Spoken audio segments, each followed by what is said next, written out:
Hello, my dear students, my dear class 6 students. Today we are going to start chapter number 2 in civics, and the chapter name is diversity and discrimination.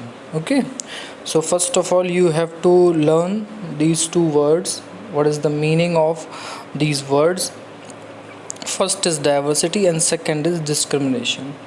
So, what is the meaning of diversity, and what is the meaning of discrimination? So, actually, diversity is that we have different people of different ideology, different type of thinking. मतलब एक ऐसी मतलब एक क्या कहते हैं उसे, एक ऐसे कंसेप्ट के बारे में आप बात करेंगे, एक ऐसे सिस्टम के बारे में समझेंगे जहाँ डाइवर्स का मतलब होता है कि लोग डिफरेंट मतलब रिलीजन से हैं, डिफरेंट लैंग्वेज बोलने वाले हैं, ठीक वैसे ही डिफरेंट सोच विचार वाले भी।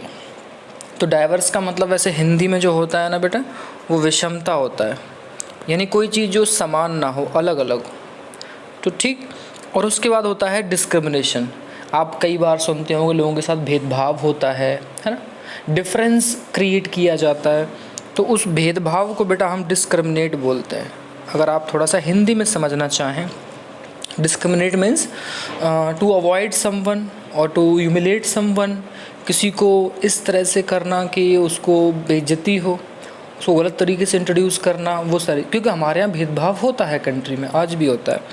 ऐसे ही डाइवर्सिटी है, यानी कि विषमताएँ, डिफरेंट टाइप ऑफ पीपल। तो ये अलग अलग तरह की चीज़ें हैं। तो इन दोनों वर्ड्स को अगर आप समझो तो हम देखते हैं कि आप देखेंगे कि आपके आसपास ना तो लोग एक जैसे होते हैं, ना उनका कलर एक जैसा होता है, ना उनकी भाषा एक जैसी होती है, एजुकेशन एक जैसा नहीं होता, और उनका ऑक्यूपेशन एक जैसा नहीं होता, सब लोग रिच नहीं होते, सारे लोग पुअर भी नहीं होते। तो मतलब बहुत सारी डिफरेंस हैं बेटा। तो ये सारी डाइवर्स में आएंगी चीज़ें। तो इंडिया के लिए बोला जाता है यूनिटी इन डाइवर्सिटी, मतलब हम सब कितने भी अलग अलग थॉट्स के, रिलीजन बेस पे, लैंग्वेज बेसिस पे हों, लेकिन हम इंडियन हैं, ये बात कही जाती है। तो ये सारी चीज़ें हैं। अब ज़रा आप इस वर्ड को अच्छे से समझें, डिफरेंस एंड प्रिजुडाइज। पहले तो आप अंतर पैदा कीजिए और उसके बाद प्रिजुडाइज। प्रिजुडाइज का मतलब होता है कोई पहले से बनी हुई सोच आपकी। जैसे मान लीजिए कुछ ग्रुप्स के लिए, कुछ लोगों के लिए, कुछ कास्ट के लिए, कुछ धर्म के लोगों के लिए, या किसी कंट्री के लोगों के लिए एक पहले से बनी बनाई सोच है, और आप हमेशा उनको उसी चीज़ से मतलब इंडिकेट करें कि ये लोग ऐसे ही होते हैं, ये वाली बात। तो there are many things that make us what we are. हमारे आसपास हमें बहुत सारी चीज़ें बताती हैं कि हम क्या हैं, हम कैसे रहते हैं, जो लैंग्वेज हम बोलते हैं, हम क्या खाते हैं, हम क्या पहनते हैं, जो हम खेल खेलते हैं वो भी, और जो हम सेलिब्रेट करते हैं वो भी। क्योंकि आप जानते हैं अलग अलग रिलीजन के लोग हैं, वो अलग अलग टाइप्स के फेस्टिवल को सेलिब्रेट करते हैं, है ना। All of these are influenced both by the geography and the history of the place we are live. अच्छा, ये दोनों ही चीज़ें सबसे ज़्यादा किससे इफ़ेक्ट डालती है पता है आपको? कि हम जिस जगह रह रहे हैं उस जगह की ज्योग्राफी कैसी है। मीन्स मतलब हम पहाड़ी के लोग हैं, हम प्लेन्स में रहने वाले लोग हैं, हम समुद्र किनारे रहते हैं, या फिर हम डेजर्ट में रहते हैं, मतलब बहुत सारी चीज़ें, ठीक। और हिस्ट्री कैसे, कि आप कितने साल से कहाँ रह रहे हैं, किस तरह की चीज़ों में रह रहे हैं, आपके ट्रेडिशन क्या है, आपकी बोलचाल की भाषा क्या है, आपकी परंपराएं क्या हैं, ट्रेडिशंस क्या है, कल्चर क्या है, मैनी थिंग्स, आपकी लैंग्वेज क्या है। You will get an idea of how diverse India as you look even briefly at the following statement. अब आपको पता चल जाएगा कि इंडिया कितना डाइवर्स है अगर आप नीचे वाली बात पे ज़रा ध्यान दें। क्या है कि there are 8 major religion in the world. अगर बात की जाए बहुत बड़े बड़े धर्मों की, जिनकी पॉपुलेशन के बेस पे बात की जाए, तो 8 धर्म हैं पूरी दुनिया में। Every single one of them is practised in India, और हर एक धर्म इंडिया में प्रैक्टिस किया जाता है स्टूडेंट्स, वो सारे के सारे। We have more than 1600 languages. हमारे यहाँ 1600 से ज़्यादा लैंग्वेज हैं। That's are people mother tongue, और ये उन लोगों की मदर टंग है, मातृभाषा है। And there are some more than 100 dance forms, और 100 से ज़्यादा हमारे यहाँ डांस की फॉर्म्स हैं। अब आप सोच के देखो इंडिया कितना डाइवर्स है, कितना विषमताओं वाला देश है हमारा इंडिया, कितनी विभिन्नताओं वाला देश है। विभिन्नताएं हैं, yet this diversity is not always celebrated. ऐसा नहीं होता है कि इस डाइवर्सिटी को क्योंकि मतलब हमेशा हम कहें कि एकदम सब अच्छा रहता है, ऐसा नहीं रहता है। This is because we feel safe and secure with people who look, talk, dress and think like us. Sorry, मैं थोड़ा गलत बोल गया, इसमें नॉट लगा हुआ था कि जो डाइवर्सिटी है वो हमेशा इस तरह से रहती आई है, या फिर उसमें आपको देखते हैं कोई अलगाव नहीं है, क्योंकि हम लोग बहुत सेफ़ और फील सिक्योर करते हैं उन लोगों के आसपास जो हमसे टॉक उसी भाषा में करें, ड्रेस एक जैसा पहने और एक जैसा सोचने वाले लोग हों। आई थिंक यहाँ पे ना थोड़ा सा कन्फ्यूज़न हो गया है, मैंने ध्यान नहीं दिया। डाइवर्सिटी जो होती है वो हमेशा सेलिब्रेट नहीं होती है। वो इसलिए नहीं होती है क्योंकि ज़रूरी नहीं है कि जो हम खाते हैं वो सामने वाला खाए, जो हम पहनते हो वो सामने वाला पहने, या जो हम बोलें वो भी बोले, या हमारी सोच एक जैसी हो। ठीक, फिर क्या होता है कई बार ज़रा देखें तो, sometimes when we meet people who are very different from us we may find them strange and unfamiliar. कई बार हम ऐसे लोगों से मिलते हैं जो हमसे थोड़ा अलग होते हैं और हम उनको अनजान और क्या कहते हैं, पहचान न करने वाला महसूस करते हैं। At time we may not understand और know the reasons why they are different from us. उस टाइम तो हमें नहीं पता चलता है ना, हम समझ पाते हैं कि वो हमसे क्यों अलग हैं। People also from certain attitudes and opinions about there who are not like them.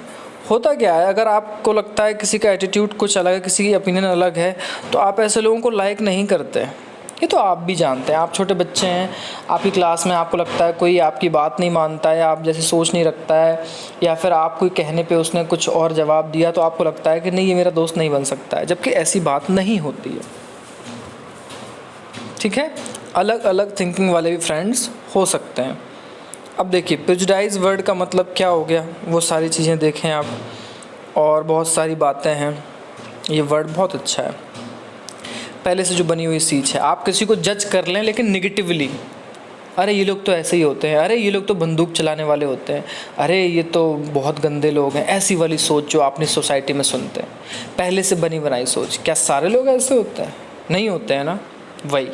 तो इस वर्ड का मीनिंग आप ज़रा यहाँ से समझें। देखिए यहाँ ये मीनिंग है और यहाँ से इसका आंसर है। अगर क्वेश्चन आए, what do you mean by word prejudice, mean by word prejudice, ठीक, ये क्वेश्चन है, तो उसका आंसर यहाँ से है।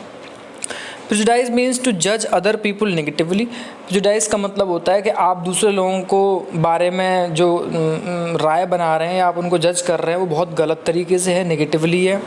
और see them as a inferior, या आप उनको अपने आगे तुच्छ मानते हैं, अरे ये तो हमसे आगे है ही नहीं, ये तो बहुत गंदे हैं, ये बहुत नालायक हैं, कुछ इस तरह की भाषा का यूज़ करना। When we think that only one particular way is the best and right way to do things, we often end up not respecting others। और इस तरह से हम क्या सोचते हैं पता है, कि ऐसे लोगों को सबसे बेस्ट तरीका क्या है कि इन लोग के साथ हमें बात नहीं करनी है, बात ख़त्म करनी है, वो ये है कि आप इनको रिस्पेक्ट दो ही मत। हम हमेशा ये करते हैं उनके साथ, जबकि उसने हमसे कभी कुछ नहीं कहा। Who may prefer to do things differently, और सिर्फ इसलिए क्योंकि वो हमसे कुछ अलग करते हैं, सिर्फ इसलिए हम उनको लाइक नहीं करते। आप भी अपने आसपास ऐसे बहुत सारे लोगों को देख सकते हैं। तो ये प्रेजुडाइज का बेटा यहाँ पे एक छोटा सा आंसर है, बहुत अच्छा वर्ड है प्रेजुडाइज। तो आप भी अपने आसपास ऐसे बहुत सारे लोगों को देखते होंगे जो इस तरह की नेगेटिव सोच रखते हैं बहुत सारे लोगों के लिए, ठीक। तो आगे एग्जाम्पल दिया है कि अगर आप इंग्लिश बोलते हैं और बेस्ट लैंग्वेज है, अदर लैंग्वेज से इम्पोर्टेंट नहीं है, तो हम जज कर रहे हैं अदर लैंग्वेज को निगेटिवली। क्यों भाई, सारी भाषाएँ अपनी जगह अच्छी हैं, इंग्लिश भी अच्छी है, हिंदी भी अच्छी है, सबकी अपनी अपनी इंपॉर्टेंस है। ये as a result we might not respect people who speak language other than English. और रिज़ल्ट क्या आता है, हम उन लोगों की रिस्पेक्ट नहीं करते हैं जो इंग्लिश के अलावा किसी दूसरी लैंग्वेज को बोलते हैं। हमने ऐसा कई बार देखा है, अपने गाँव में देखा है, छोटे शहरों में देखा है। इंग्लिश बोलने वाले को ऐसा लगता है कि सबसे ज़्यादा पढ़ा लिखा वही है, क्योंकि उससे इंग्लिश आती है और किसी को कुछ आता ही नहीं। लेकिन ये गलत है, ऐसा नहीं होना चाहिए, ठीक। देखिए यहाँ कुछ प्रेजुडाइज वर्ड दे रखे हैं, कुछ हैं चीज़ें। Can you list some the prejudice that you have notice around you. आपके आसपास क्या चीज़ें होती हैं, जैसे रूरल पीपल में इनमें से कौन सी बातें आपको सुनने को मिलती हैं, आपको टिक करना है। जैसे आपको लगता है कि आधे से ज़्यादा लोग इंडियंस विलेजेस में रहते हैं, पीपल जो गाँव में रहते हैं वो मॉडर्न टेक्नोलॉजी को यूज़ नहीं करते हैं, और जो फसल काटने का और प्लांटेशन का पीक टाइम होता है। फैमिली 12 से 14 आवर्स वर्किंग करती हैं फील्ड में, क्या आपको लगता है? और जो विलेजर्स होते हैं उनको फोर्स किया जाता है सिटीज़ में, या फोर्स मतलब ज़बरदस्ती आते हैं काम की खोज में शहर में। आपको क्या लगता है इन सब चीज़ों में से?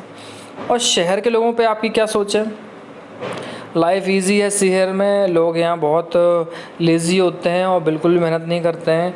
और जो सिटी के लोग होते हैं वो बहुत लिटिल टाइम एक दूसरे को देखते हैं। और जो लोग शहरों में होते हैं वो सिर्फ अपने बारे में और अपने पैसे के बारे में सोचते हैं। ये सारी बातें। और एक लास्ट है, इसमें लिखा हुआ है कि अगर शहर में आप रह रहे हैं तो बहुत महंगा है। लार्ज पार्ट पीपल का यहाँ पे रेंट और ट्रांसपोर्ट पे खर्च करता है। आपको क्या लगता है इनमें से कौन सी सोच गाँव वालों के लिए लोग रखते हैं आपके आसपास, और कौन से लोग शहरों में आपके लिए सोच रखते हैं? ये हो जाता है प्रेजुडाइज। आप एक हिंदी में उसको बोलते हैं पहले से बनी हुई नेगेटिव सोच, पूर्वाग्रह। तो आपको ज़रा समझना है इस बात को। ये बहुत अच्छा टॉपिक है, वर्ड भी बहुत अच्छा है, ठीक है। तो ये सारी चीज़ें हैं, आप प्रेजुडाइज कई सारी चीज़ों में दे सकते हैं, जैसे रिलीजियस को लेके, उनकी कलर स्किन को लेके, किस एरिया से आते हैं इसको लेके, क्या वो बोलते हैं उसको लेके, क्लोथ जो पहनते हैं उसको लेके। और prejudice about other are so strong that we don't want to form friendship with them. और वो हम इतना ज़्यादा स्ट्रांगली उस सोच से प्रभावित होते हैं कि हम उनसे फ्रेंडशिप तक नहीं करना चाहते। At times we may even act in ways that hurt them. और हम कई बार जानते हुए भी उनके साथ ऐसा बिहेव कर देते हैं कि हम उन्हें चोट भी पहुंचाते हैं, उन्हें हर्ट करते हैं, उनके साथ गलत बिहेव करते हैं। तो ये था प्रेजुडाइज वर्ड का मीनिंग, ठीक। अब अगर थोड़ा सा आगे बात करेंगे आप, तो क्रिएटिंग स्टीरियोटाइप। अब जो क्रिएटिंग स्टीरियोटाइप है वो बड़ा सिंपल है बेटा। कैसे, ज़रा देखें तो आप। स्टीरियोटाइप का मतलब होता है घटिया सोच वाले लोग, जो हर चीज़ के बारे में सिर्फ गलत गलत सोच रखते हैं, वो घटिया सोच वाले, ठीक। समझ रहे हैं आप मेरी बात? किसी का मजाक उड़ाना, कोई अगर पैर से लंगड़ा है, आँख से अंधा है, उन लोग का मजाक बनाना, लड़कियों को भला बुरा कहना, उनको कमज़ोर समझना, बड़े बूढ़ों को तंग करना, वो घटिया सोच वाले लोग। All of us familiar with gender differences. लड़का लड़की में खूब भेदभाव होता है, हम सब जानते हैं। What does it mean to be a boy और गर्ल? लेकिन इसका क्या मतलब है कि हम लड़का हैं लड़की हैं? Many of you would say we are born as boy and girls, it is a given, but is the word is there to think about. Let's see in this case. अरे हम लड़की के रूप में पैदा हुए हैं, लड़की के रूप में पैदा हुए हैं, क्या ये मतलब पहले से बना बनाया हुआ है? किसी को भी किसी का जन्म मिल सकता है। तो यहाँ बहुत सारे केस दिए हुए हैं और ये आप अपने साथ देख सकते हैं अपने आसपास कि कई लोगों के साथ वेल बिहेव्ड होता है कि नहीं होता है, उनसे अच्छे से प्यार से बात की जाती है कि नहीं की जाती है, या फिर फिजिकली स्ट्रांग होते हैं या नहीं होते हैं। तो ये आप क्या किसके बारे में सोचते हैं? तो ये दोनों पॉइंट्स आप ना इनके बारे में और इनके बारे में लिखेंगे कि आपको इनमें से कौन सा पॉइंट लगता है गर्ल में होता है, कौन सा पॉइंट होता है वो बॉय में होता है। तो आपको पता चल जाएगा कि दोनों में से किसको लेके आपकी सोच घटिया है, कि जो लड़के सोचते हैं लड़कियां ख़राब होती हैं, लड़के सोचते हैं लड़के ख़राब होते हैं। आप ज़रा इन दो चीज़ों को नंबर देना आप इस बेस पे, तो आपको पता चल जाएगा कि हाँ ये चीज़ अच्छी है। आपको ये भी पता चल जाएगा कि आपकी उनके लिए सोच क्या है, और आपको ये भी पता चल जाएगा कि आपके आसपास लोगों की सोच क्या है। तो आप सिर्फ इतना ही करना, आज के लिए सिर्फ इतना रखेंगे, और कल फिर हम नेक्स्ट टॉपिक की तरफ बढ़ेंगे। इसमें जो नेक्स्ट टॉपिक है, क्योंकि आज स्टीरियोटाइप और प्रेजुडाइज दो वर्ड क्योंकि नया नया है आपके लिए, बहुत सारी चीज़ें, बहुत अच्छा लगेगा आपको पढ़ने में। आप चाहें तो ये वाली कहानी पढ़ सकते हैं। छोटी छोटी कहानियाँ भी नहीं हैं, बहुत छोटे सेंटेंस हैं, ये बहुत बड़े मैसेज देते हैं। इतना कीजिएगा, बाकी जो एक क्वेश्चन आंसर उसको लिखिएगा, और ये इसमें जो दो छोटे छोटे क्वेश्चन आंसर्स बने हैं बस वो करने हैं आपको, और हम ये चैप्टर कल कंटिन्यू करें। So still then bye bye.